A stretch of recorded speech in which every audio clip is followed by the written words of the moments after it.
The man took out a small knife and started chiseling at the rock, but after just a few minutes, Ralston ran out of strength. Staring at the unyielding rock, Ralston felt desperate. He'd gone on this adventure alone, and no one knew where he was. Just then, he'd fallen off a cliff, and his arm had gotten stuck under the rock. By now, his hand had turned black and gone numb. Ralston knew he had to break the rock apart as soon as possible. Suddenly, his hand slipped, and the knife fell to the ground. He immediately took off his shoes and socks, trying to pick up the knife with his toes, but he couldn't reach it. Ralston then grabbed a nearby stick, inched his body down little by little, and finally got the knife back in his hand. He was overjoyed. This knife was his only hope of survival. He chiseled from day till night. When he looked at his watch and saw it was 12 o'clock, Ralston carefully unscrewed the bottle cap and took a tiny sip of water. Even though it was just a little, he looked like he'd drunk nectar. After that, Ralston took a rope and tied himself up. Now he could finally hang from the rope and rest for a bit. But as soon as he closed his eyes, a cold wind woke him up. Ralston checked the time and realized he'd only slept for 5 minutes. The night was too cold, so he had to take out the knife again and keep chiseling the rock.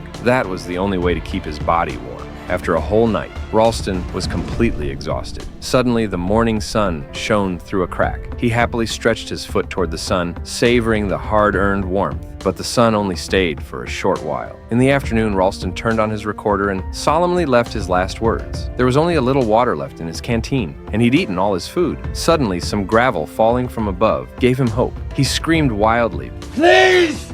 There's someone down here! Help!